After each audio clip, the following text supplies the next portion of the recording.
If you think of serving matcha in a cafe, one of the first things you have to think about is how to mix your matcha. A traditional bamboo whisk works extremely well. However, it wears out, it breaks down, as you can see. It's not exactly the easiest thing to maintain in a busy cafe. So is there a better option? You may have heard something called a Resin whisk. So it's something like this. So today we're going to compare this traditional bamboo whisk to a Resin whisk from all the important angles that matters to a cafe. This includes speed, taste, suspension, durability, and more. Hi, I'm Yuki, I'm the founder of Tea Life, and here we break down Japanese tea so you can become a Japanese tea expert. If you're a cafe owner thinking of adding matcha or other types of Japanese tea to your menu, we're here to help. We created a staff training FAQ that covers 3 of the most common questions that customers ask about Japanese tea. You can download it from the link below. So first, let's introduce the 2 tools we'll be using today. First is the Takayama Chasen. This is a proper bamboo whisk from Japan. It's a little bit old, so you see it's worn out a little bit, but nonetheless, this still works. These are made from single pieces of bamboo, and as you can see, these are split into very fine prongs at the end, and these are very elastic at the end. So the elasticity of the bamboo helps whip up the matcha and the water together to mix, but also create the fine foam that you're looking for. Now let's compare that to this. This is the Resin bamboo whisk, or Resin whisk. It's not bamboo. As you can see, the shape is inspired by the bamboo whisk. You have the inner prongs and the outer prongs just the same. It's made from durable plastic Resin material. You can see that this has elasticity as well, so it's suitable for whipping up the water with the matcha to mix. So you can see that it's pretty well emulated what the bamboo whisk does. And because these are durable and very easy to maintain, many cafes are thinking about using this. So the question is, do they actually perform the same? So to answer this question, we're going to compare them in several different ways that are relevant to a cafe environment. So let's start with the first criteria, which is the speed of preparation.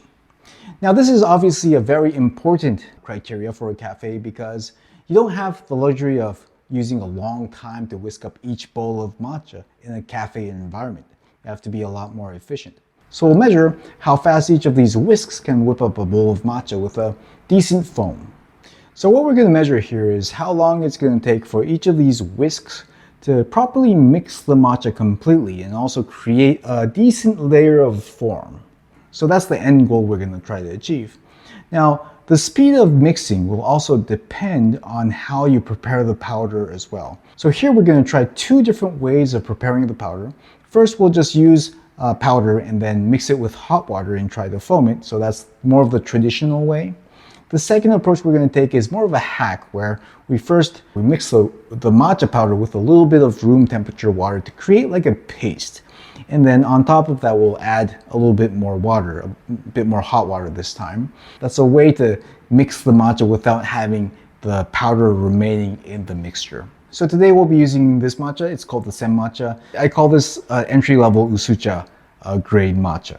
We'll be using 1 teaspoon. We're going to use a teaspoon to keep the measurements precise, and that's about 2 grams. And we'll use 60 milliliters of water. We'll boil it to 85 degrees, and then we'll see how they mix. So I've added 1 teaspoon of matcha into each of these bowls. So both of these bowls have about 2 grams of matcha inside. A few things to note: we're using glass bowls, so it's going to be a little bit more slippier than a normal matcha bowl. It'll be harder to whisk properly. And then another thing to note is that the angle of the whisking, I'm going to try to fit myself into the camera, which means that I'm going to be jerking my wrist upwards and then whisking like this. This is a lot more difficult than whisking this way. Usually it'll be a little bit more easier to whisk.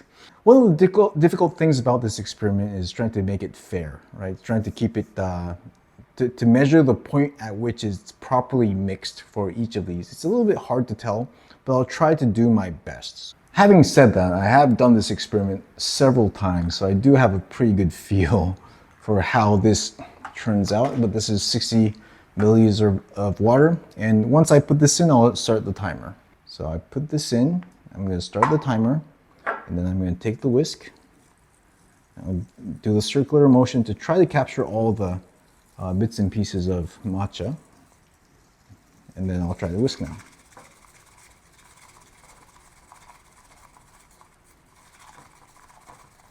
I already have a pretty good level of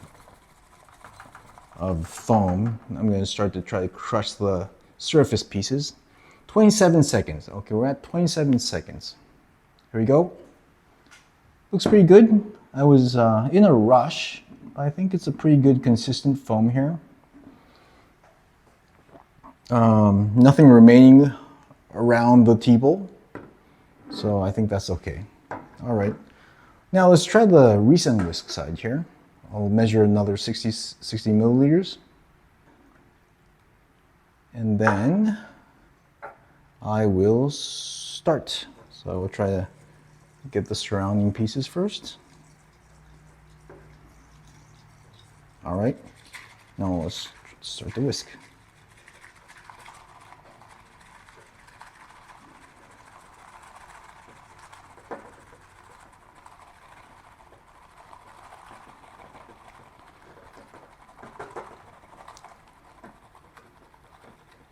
$26, okay, 26. I'll try to start the bubbles.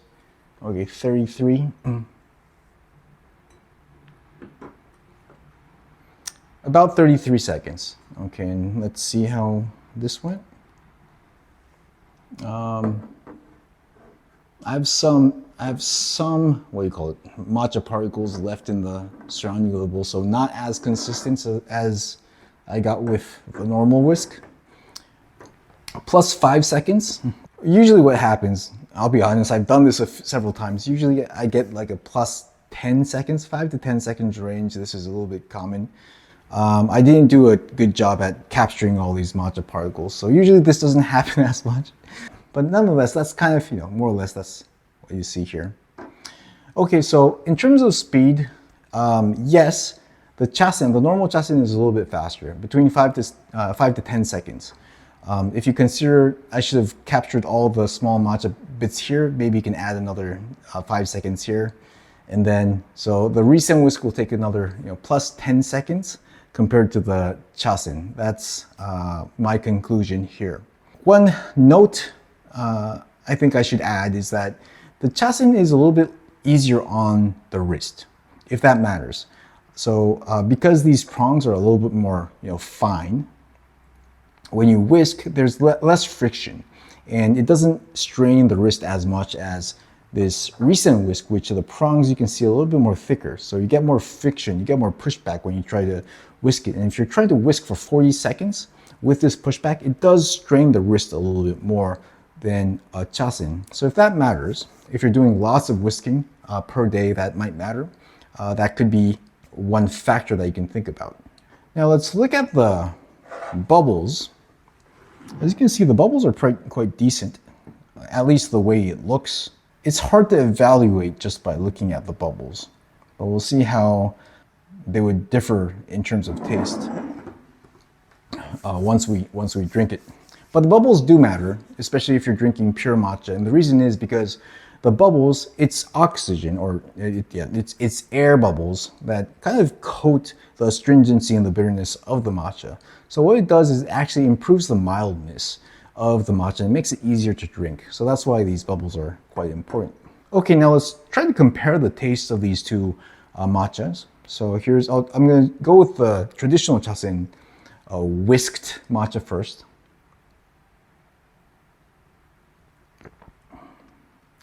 Okay, this is good. This is decent.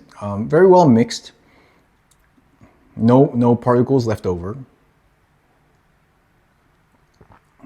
Nice and mild. Okay, so that's normal. Let's try the Resin whisk.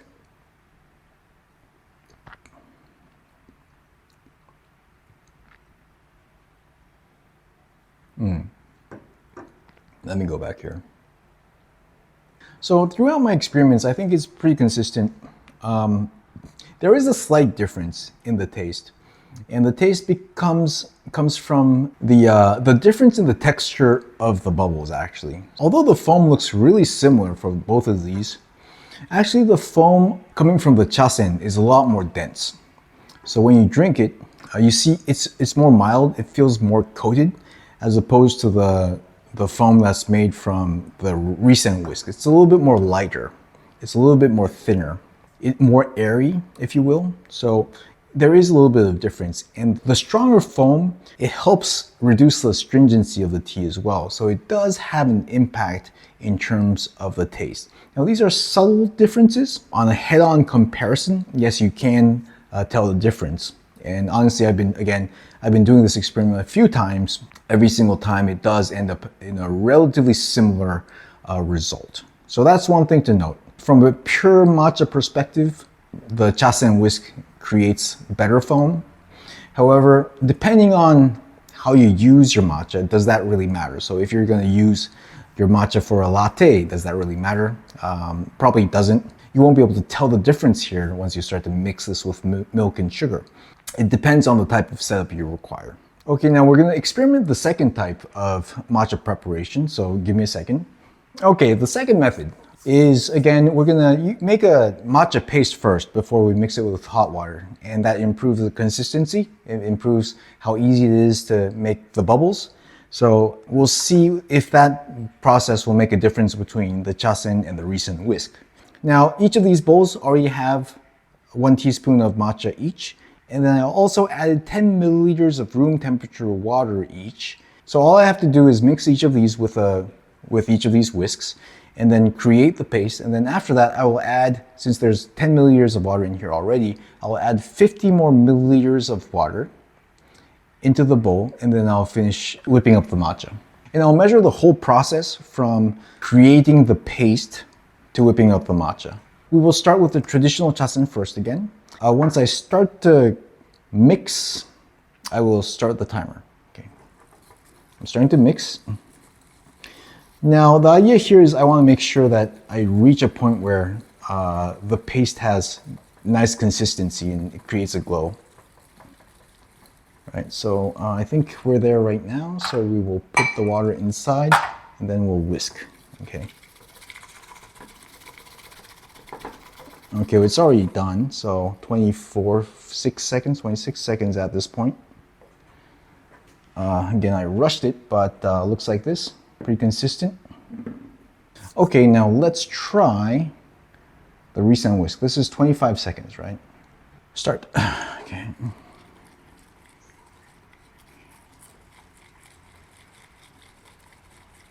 Creating the paste. Great.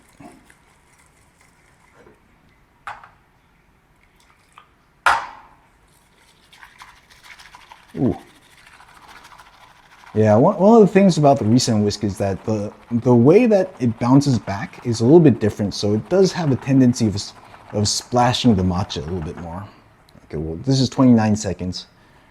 Yeah, so something like that.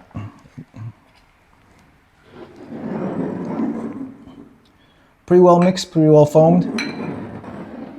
I've left some matcha particles around the sides, but in terms of how it's mixed inside, it should be quite all right, right? So as you can see, it took a little bit longer for the recent whisk, slightly. The good thing about this approach where you pre-mix is that even if you're using the recent whisk, your wrist doesn't get really tired because the amount of whisking you're doing is very less. Okay, the bubbles again, it's hard to tell the differences between normal traditional whisk and the recent whisk. Now let's try drinking them.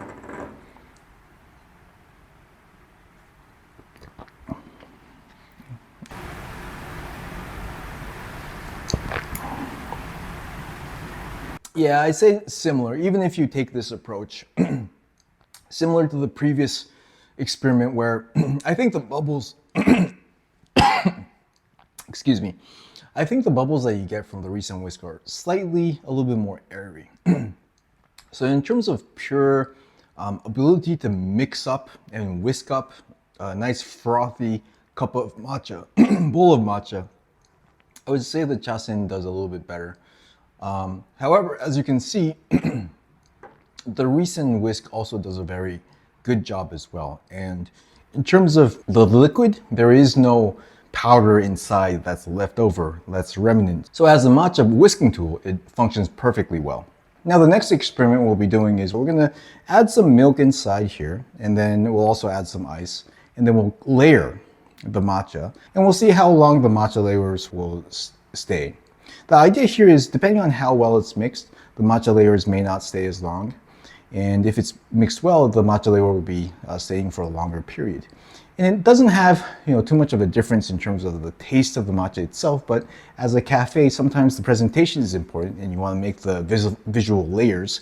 And if you can hold the layers for a longer time, that's a little bit more ideal. So although it's not like a hugely critical component of matcha, it is good to know if there is or is not a difference between a bamboo whisk and a Resin whisk. So let's try that. So this time around, what we're going to do is we're going to take 2 teaspoons of matcha each, so that's about 4 grams. And then we're going to mix that with 30 milliliters of water. We're going to make the paste, or we're going to make the mixture. And then we will put it into 20 milliliters of milk and then see how it suspends. Okay, so let's try that now.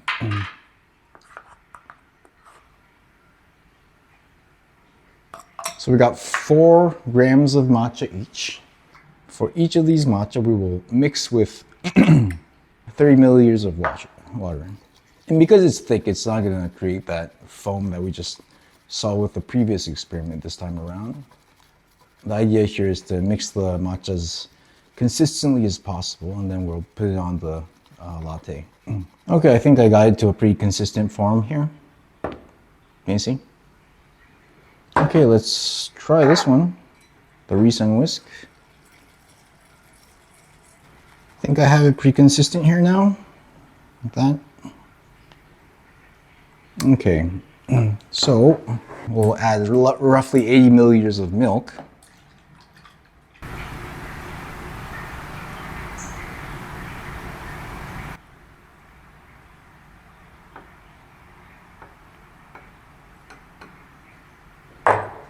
Now I'll try to be fair in terms of how the speed of the pour, and here's 2 very delicious looking matcha lattes. So let's see how long they can suspend. We're at the 2-minute mark at this point. Is there any difference? Hard to tell. But maybe the Chasen might look a little bit better in terms of the suspension. Could be, but it's hard to tell. Okay, it's been about 5 minutes, and you can see that the layers have eroded a fair bit already, but yeah, they're about the same. So you can say that the Resin whisk does a pretty good job of mixing, very close to what the Chasen does. So that's certainly a positive about the Resin whisk.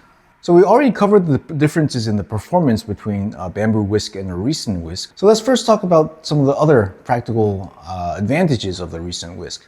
Now, one of the main advantages of a Resin whisk that it can be cleaned thoroughly using dishwasher or soap as well, which is something that you can't really use for a bamboo. So from a hygiene perspective, it's significantly advantageous compared to a bamboo whisk. I'm sure that most of the Resin whisks, you can actually take this apart. So for this one, you can actually remove this part, and then you can split this into 2, and you can actually completely take this apart and wash them part by part. So it makes it extremely sanitary. And so that's certainly one strong advantage of a Resin whisk. Another advantage is durability. So this Resin whisk I've been using for a while now. I've been holding up quite well. This is a bamboo whisk, and as you can see, well, I've been using this bamboo whisk a fair bit as well, and you can see that it has deteriorated.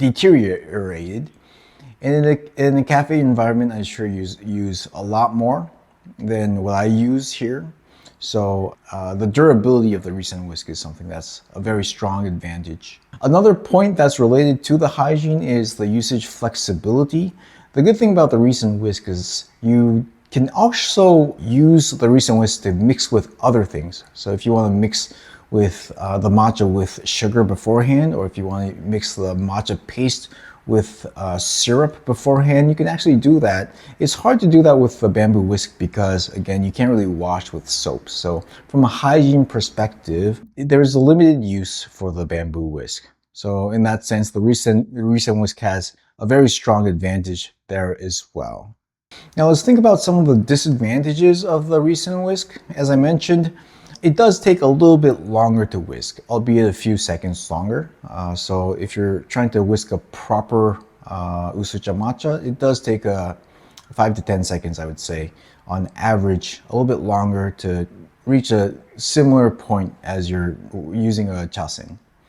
The other thing that's hard to replicate is the quality of the foam. So if you're trying to make a proper usucha, and if you're trying to create that thick, rich field of foam, it's hard to get that thickness that you get with the chasen. I'm not sure what the difference is. Maybe it's like the thickness of the prongs here, but it does end up being a little bit of a thinner, weaker, airy foam compared to the chasen whisk. It's not going to look all that different, but when you taste it, the thickness stands out in terms of, when it touches the mouth, and the stringency you feel from it is a little bit different as well. So if you're serving usucha matcha, I would say that there is a difference. The bamboo whisk is better in terms of the performance there. Another thing that I mentioned was that there is a little bit more of a friction when you're using the Resin whisk. So when you whisk, there is a burden on the wrist, a little bit more than the chasen. So if you're doing lots and lots of whisking, that could depend on how much you have to whisk and how strong your wrists are, but that could be a factor to consider as well. And finally, there's the visual aspect. The Resin whisk does mimic the chasen, but does it look like a traditional, genuine matcha setup? Not really, right? So that could be, if you're really thinking about a proper traditional Japanese matcha visual setup, then maybe the bamboo whisk might be a little bit better. So as a conclusion, after looking at all these factors, now we can probably give a few clear recommendations here. So first of all, if your setup requires mixing matcha with other ingredients, such as sugar or some kind of syrup, then obvious choice. You want to use the Resin whisk because of the hygiene factor. You can wash with soap, you can put it in the dishwasher. It's going to be a lot more hygiene that way. And also the durability. I do notice that if you try to mix a non-matcha component using a bamboo whisk, it does tend to damage a little bit faster. So that's something to think about. Now, second, if your cafe doesn't really require the qualities that a bamboo whisk provides, then it also makes sense to go with the Resin whisk. What do I mean by this? So 3 things. If you're not really serving a pure matcha that requires that froth on top, then you might not need the bamboo whisk.